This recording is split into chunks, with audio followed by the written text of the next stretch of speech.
Welcome to Closing the Growth Gap for May 16th, 2024. I'm Ben Scanlon, co-founder of Mosaic Growth Solutions. Closing the Growth Gap is where I share my insights on the most interesting articles I've found on growth and marketing, based on my experience assessing hundreds of B2B SaaS companies and helping companies drive millions in growth. We have a number of great topics to talk about today. First, Taylor Udell, head of growth for Champify, shares how Champify was able to double their homepage conversion rate. And she doesn't just share, she walks us through step by step her thought process and the changes they put in place to achieve these results. So if you're interested in doubling your homepage conversion rates, definitely worth a watch. Then Emilia Korczynska, head of marketing at Userpilot, does a great job summarizing what she learned from Kevin Indig at SaaStock on organic search in 2024. And these tips won't just improve your organic search traffic, they'll also help you build brand and authority. So super important stuff. And then finally, Dharmesh Shah from HubSpot looks into the future and sees a world where there's millions of micro business powered by and enabled by AI. So what does that mean? So we'll take a few minutes to think about the implications of that for us from a growth perspective. All right, let's dive in here. Okay, let's get started with this article from Taylor Udell. She says, in 30 days, we doubled Champify's homepage conversion rate. See image. I'll scroll down here and show you the image. There you go. That's when they made the changes. You can see the increase in conversion rate.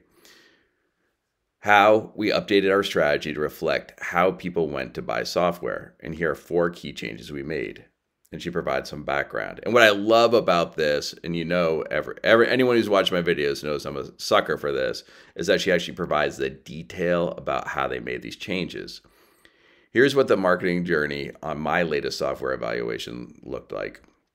Product A, discovered via newsletter sponsorship, followed founders on LinkedIn, asked peers and case studies about their experience, reach out for a demo. Product B, discovered via LinkedIn ads featuring someone I know. BDR engaged with my LinkedIn content, asked peer about their experience, reached out for a demo. Based on the experience, here's what we changed and why. Personal experience is greater than explaining use cases. We updated our website to revolve around individual successes. Instead of saying build more outbound pipeline, we highlight an awesome BDR who says, I booked $1 million of pipeline in 6 months using Champify. Rather than Champify explaining the use cases, our customers share their results and how they were accomplished. Jobs to be done. It's easy to forget in most cases our products are just a portion of people's jobs. People want to do their entire job better, not just use our products better. So we moved away from the traditional case study and towards playbooks that show how our customers master their day-to-day. And this is really important. Actually, I was checking out Clay's website, and I was going to do a breakdown of their website in a little bit in a future video.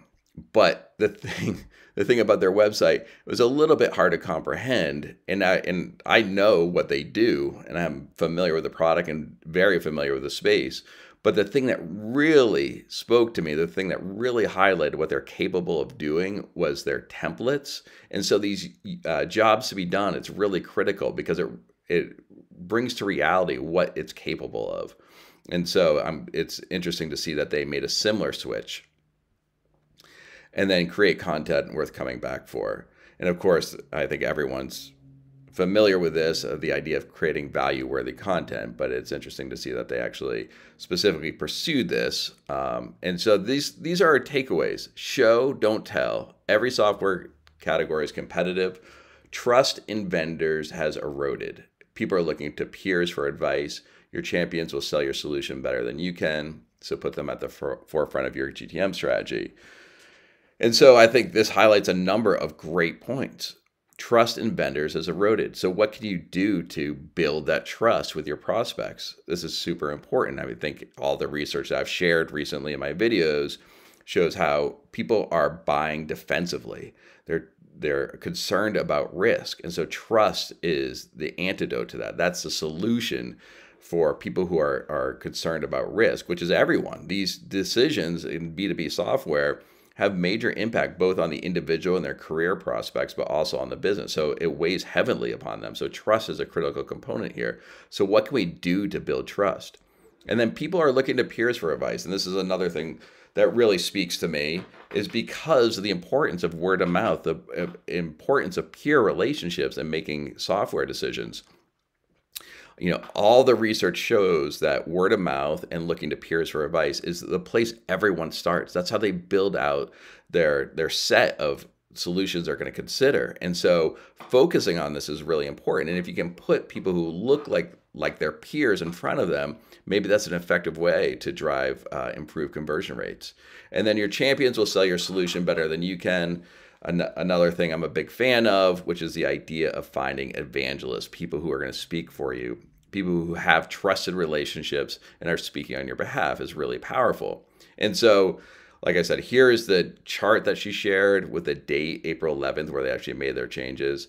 As many of you will know who've watched my videos before, I'm a big fan of sharing the actual results. So I appreciate the fact that she shared results here. Would like to see, additional results, over a longer period of time. It'll be interesting to see if this conversion rate continues to hold over time.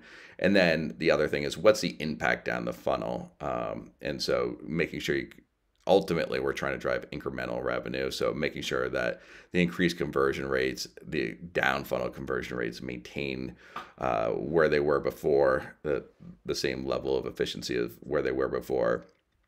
And of course, the other thing is looking at doing this in terms of an A/B test. Now, this is a little more involved, and so the A/B testing involves many different elements.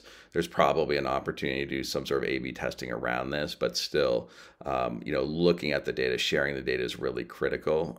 And the more data that's able to be shared is better, and it will highlight for you whether you're actually able to make similar changes and have a similar impact. So those are the things I always talk about is, does the post share data? And this one does. Does it share its methodology? I think she did a terrific job of sharing her methodology. And in the comments, she actually shows a before and after screenshot. And then, can this be replicated, or has it been replicated? Of course, she doesn't have the answer to that. But those are the three things that we really need to consider. And you would be able to test this out based on what she provided here. And you can see what results they achieve. So this is a great post for those of you who are looking to increase their homepage conversion rates. Maybe some lessons learned here for you to try to implement and test. And if you do test it, share your results back so other people can say, okay, these are the things that they did. I also want to increase my conversion rates. I've seen this has happened once at Champify, happened twice if you run through those tests. So this is an opportunity for us. All right, let's take a look at this post from Emilia Korczynska. She says, how has SEO changed in 2024 according to Kevin Indig, aka the best 20 minutes of SaaS stock? And that's quite an endorsement. It would be great to have someone say that about you. And so the thing I like about these tips is not just about driving organic search traffic. It's also enhances your brand and your authority. And so that's why I wanted to walk through these tips. Tip number 1, free tools to attract qualified traffic. Shopify's business name, domain name generator. And so this is providing experiences that are super engaging that people can play with. And this is not just like an ROI calculator. And there's nothing wrong with ROI calculators, but it doesn't build the sort of engagement these sort of tools do. For instance, I used to work with 𝗂𝗄𝗯, and they had a colorblind test. And that drove a ton of engagement. You could see whether you're colorblind, the sort of type of colorblindness you had. And that drove millions of organic search visitors. And because it was this engaging tool that people were interested in, but it also reinforced the brand. You think about 𝗂𝗄𝗯, they sell glasses for colorblind people. And so leading people in through this door of the colorblind test makes total sense. It wasn't just that they drove the traffic. It was really qualified traffic because those people were interested in colorblind tests. Same thing with Shopify.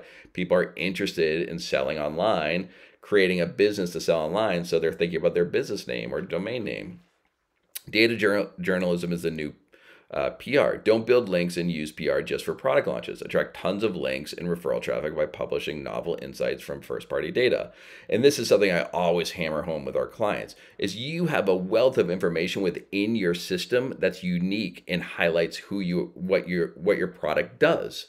And so utilizing that data to build content should be a relatively easy lift. You pull the data from your system, it's in an area of your expertise, and you're able to provide unique and meaningful insights for people. So again, it drives traffic, it drives engagement, but it also highlights the power of your product and your brand. So another great win. And then product-led SEO. And this is using your product to drive organic search. And you think product led and people are like, oh, I have to go all in, I have to do everything. But there's opportunities to use your product to drive organic search. And if you do this, it can scale amazingly well. We've done this many, many times. And a great example of this is the way that Canva has their different templates. And so you have a LinkedIn header template. And so if someone's searching for a LinkedIn header, and Canva's result shows up. So they get the organic search, but again, they're very tightly aligned with what they're trying to do. It's if someone's searching for a LinkedIn header, they want to create a LinkedIn header, and then Canva shows up in the organic search, and they're able to actually deliver an experience that allows them to do that. So it's very tightly aligned. And so there's lots of opportunities to drive drive highly qualified organic traffic out of your product that doesn't require going all in on product-led growth. So great post. I love this. Definitely a lot of things to take advantage of to help you drive growth. All right, finally, this is an article from Dharmesh Shah. He says, the future will be full of more small businesses. Hear me out. If more people have access to AI that makes it easy to start and grow a business, and those tools aren't just reserved for bigger players with bigger budgets, we'll actually have more successful businesses of all sizes. And so he goes through and says, with AI, and I agree with it. I mean, this is the best time to be in business. With AI, people with an idea will be able to create a product almost as simply as you create content now. And I think the implications of this are very interesting. And so it led me down sort of a thought path.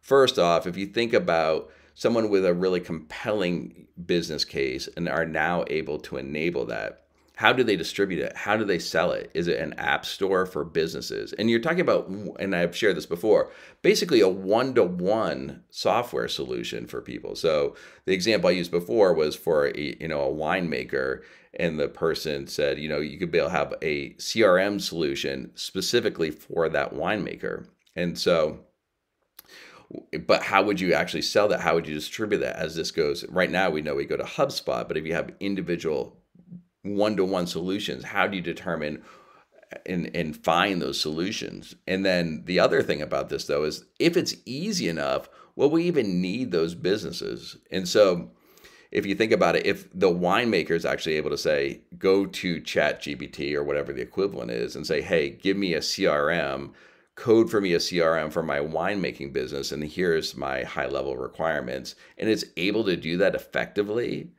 then does the business even need to exist? So I love posts like this because it's like a thought experiment.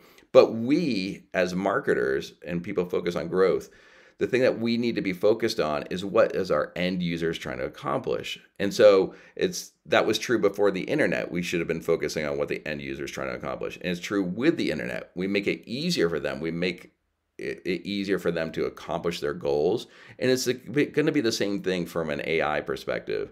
If we think about what we're trying to do, then we're not going to be successful regardless of the technology. But if we think about how can we make it easier for our end user to accomplish what they're trying to do, and AI is a tool to help them do that, wherever it takes us. And, an example that someone shared with me was they're in the event space during COVID, and they said, what, people still want events. They may not be in-person events. So what we're going to do is help enable events, so we're going to do it online. And so they had to pivot, but they're able to do that because they're focused on their vision and what the user was able to accomplish. And so it's the same thing here from an AI perspective. What's the end user trying to accomplish? How can you make that happen regardless of the technology? And so that's a really important point. And the other thing that this really raised for me is if we get to a place, where does expertise come in here? Because the winemaker could potentially go to AI and say, hey, I want a CRM for winemakers, but is there a level of expertise required to be able to do that? And so that may be the delta there. That may be where the business plugs in. Creating the CRM solution may be easy, but creating a great CRM solution that's one-to-one may be that level of expertise. And it's not going to be about coding. It's going to be about knowing how it needs to be structured, what the strategy is to support that. And so maybe that's the opportunity. Maybe that's a delta in this new AI world. But who knows if this is going to come true or not. But I do appreciate thought experiments like this. It's important for us as marketers and people focused on growth to be doing this so we can stay ahead of it. But remember, always stay focused on what your user is trying to accomplish. and then you will be successful as well.